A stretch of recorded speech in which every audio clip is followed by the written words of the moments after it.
өдрийн мэнд хүргэе. Түүх нийгмийн ухааны огшинх мэнд байна. За өнөөдөр та бүхэндээ 11-р ангийн эдийн засаг бүлэг сэдвийн гадаад худалдааны бодлого сэдвээр хичээлээ заахаар бэлдсэн байна. Анхаарлаа хандуулно. Хичээлийнхээ эхэнд гадаад худалдаа гэдгийн талаар эхлээд баг зэрэг ярилцах хэрэгтэй байна. За нэг хүн өөртөө зориулаад бүхнийг үйлдвэрлэж чадахгүй нь нэг адилхан нэг улс байгалийн болон хүний нөөцөөрөө хамгийн баян байлаач ганцаараа оршин тогтнох боломжгүй гэдэгтээ санал нийлэх хэрэгтэй болдог. Яг энэ ойлголт буюу улс орнуудын хооронд бараа үйлчлэгээ шилжих хөдөлгөөнийг ерөнхийд нь бол олон улсын худалдаа гэж нэрлэдэг байгаамаа. За нэгэн тал улс орнууд харилцан худалдаа хийж байгаа болохоор гадаад худалдаа нь бол гадагшлах буюу гаргах буюу экспорт, за бараа бүтээгдэхүүнийг гаднаас оруулах буюу импорт гэсэн үндсэн ийм хоёр хөдөлгөөнд оршино гэж хэлж болно. За гадаад худалдаа нь тухайн улсын ашиг орлогоо заатгах, за эдийн засгийн өсөлтөө нэмэгдүүлэх нэгэн гол хүчин зүйлүүдийн нэг байсаар ирсэн.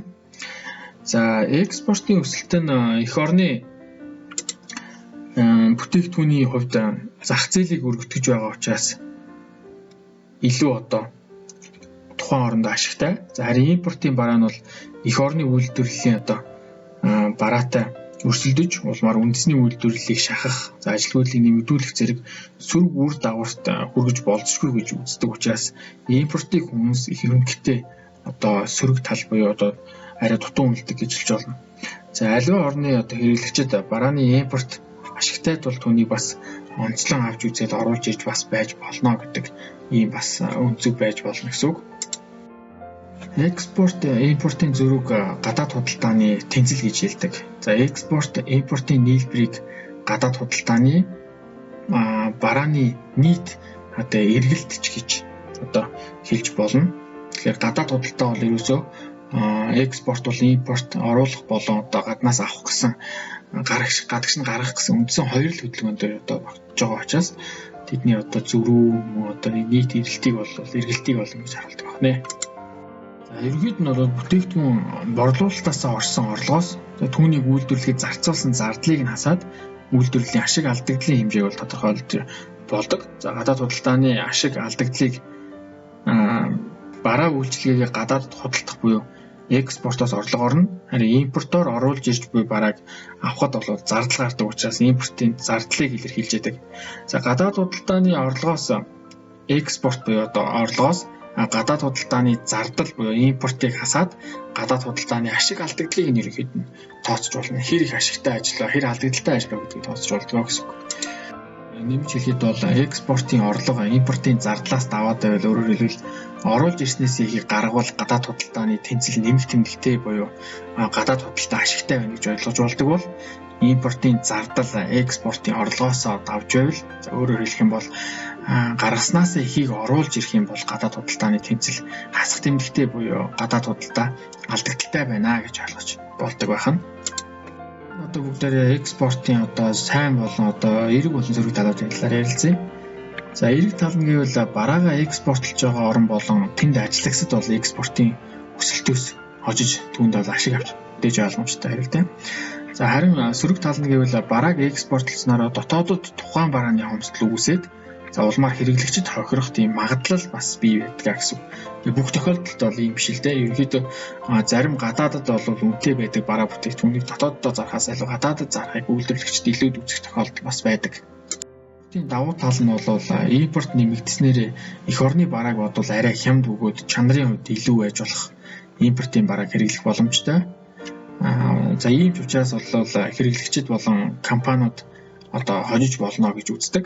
За харин импортын сөрөг тал нь импорт нэмэгдснээр дотоодын зах зээлд түүнтэй ижил төрлийн бараа үйлдвэрлэж байгаа эх орны үйлдвэрлэгчид ерөнхийд нь хохирдог. За өөрөөр хэлбэл дотоодын үйлдвэрлэгчдийг гадаадын үйлдвэрлэгчид шахалж эхэлнэ гэдэг ийм л ойлголт үүснэ гэсэн үг л дээ.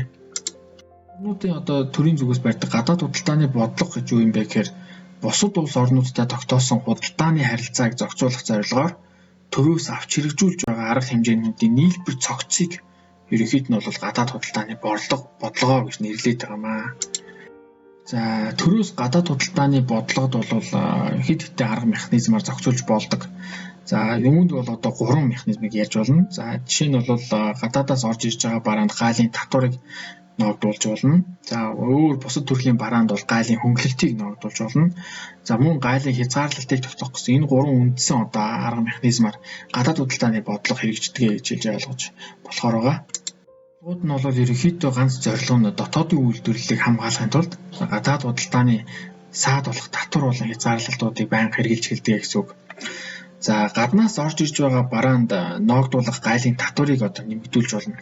Уг татвар нь импортын барааны үн дээр нэмэгдэж одоо тусгагддаг учраас импортын барааны өрсөлдөх чадварыг бууруулж одоо дотоодын үйлдвэр болон импортын бараа хоёрын хооронд өрсөлдөх чадвар буурч эхэлнэ. Яагаад гэвэл дотоодын үйлдвэрийн бараа илүү хямд, гаднаас орж ирж байгаа барааны үн бол тодорхой хэмжээгээр үн өсөж ирж байна. Яагаад гэвэл татварын одоо үн нэмэгдсэн учраас гэж ойлгож болох юм.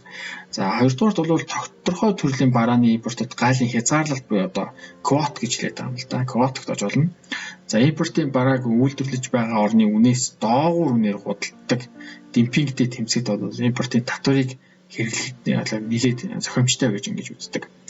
За зарим нэг бараа бүтээгдэхүүнийг дотоодоос хангах 100% хангах боломжгүй ч гэсэн 70-80%, магадгүй 40-50% хангах боломжтой байдаг. Энэ боломжоо хадгалж үлдэхийн тулд бид нэр 50-60% хангана, харин та нар бидний үлдсэн одоо 30-40%-ийг оруулж иж болох юмаа гэдэг ийм саналыг тавина. Квот буюу хязгаарлалт тогтоох арга гэдэг энийг хэлээд байгаа маа гэж ойлгож болох нэ. Яригдаад өнгөрсөн демпинг гэдэг ойлголтын талаар бага зэрэг ярилцъя.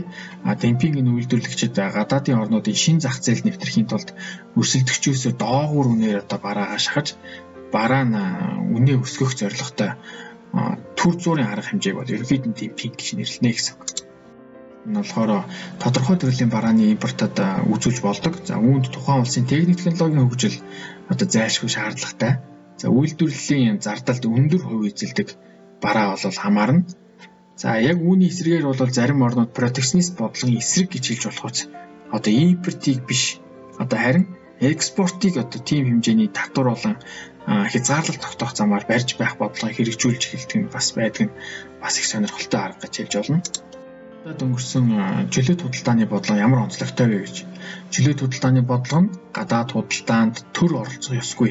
Тэр нь чөлөөт зах зээлийн жамаараа одоо тухайлбал зах зээлийн эрэлт нийлүүлэлт өрсөлдөөний хуулиараа хөгжих ёстой гэсэн зарчмыг баримталдаг учраас татварыг бууруулах, бусад хязгаарлалтуудыг үгүй болгоход ерөнхийдөө чөлөөт худалдаа гэдэг нь чиглэгдэж байдаг гэсэн үг. Одоо бүрэн чөлөөт худалдаа гэж амьдрал дээр одоо бараг байдаг уу? Улс орон бүр одоо хөгжлийнхөө онцлогийг харгалзан чөлөөт худалдааг зохиох хязгаарлалттайгаар хэрэгжүүлж байдаг. За бараг гадаадаас импортлохын тулд бидэнд гадаадын валют хэрэгтэй болно. За үүнийг эх орны үйлдвэрлэлийн бүтээгдэхүүнийг экспортлох замаар одоо олж авдаг гэсэн үг. Бусад орны валютын хэрэгцээг хангаж байхын тулд аль ч оронд одоо валютын зах зээл байдаг. Тэнд нэг хэсэг валютын өөр нэг хэсэг валюттай харьцах ханш ерөнхийдөө тогтож байдаг гэж болно. Үндэсний валютын ханш өсгөд дотоодын хэрэглэгчдийн хувьд импортын бараа хямдарч экспортлагчид өөрийн бүтээгдэхүүнийг борлуулахад хүндрэл үүсч эхэлдэг. Тэгэхээр одоо гаднаас орж ирж байгаа бараа бүтээгдэхүүн гадагшаа гаргаж байгаа бараа бүтээгдэхүүнээрээ бид нар одоо валютын ханшийг одоо олж авч идэг гэсэн үнэхээр ойлголт байх нь. За үндэсний валютын ханш буурахад экспортын бараа илүү их өрсөлдөх чадвартай болж харин эх орны хэрэглэгчдийн хувьд импортын бараа үнэтэй болж эхэлдэг.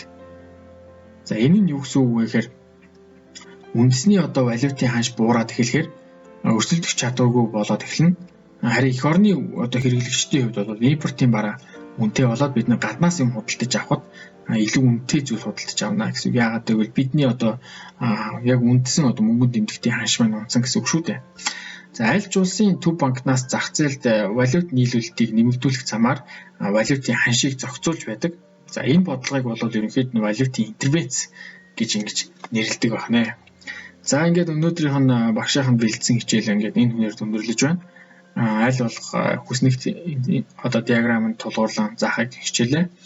Өнөөдрөөс одоо илүү сайн судлахыг хүсвэл 11 дугаар ангийн номоо за мөн одоо энэ чиглэлийн одоо бусад одоо ном зохиолуудыг уншсанаар өөрийн мэдлэгээ дэлж болох юм аа. Ингээд та бүхэнд амжилт хүсье. Дараагийн хичээлээр дахин уулзтаа түр баяртай хүүхдүүдээ.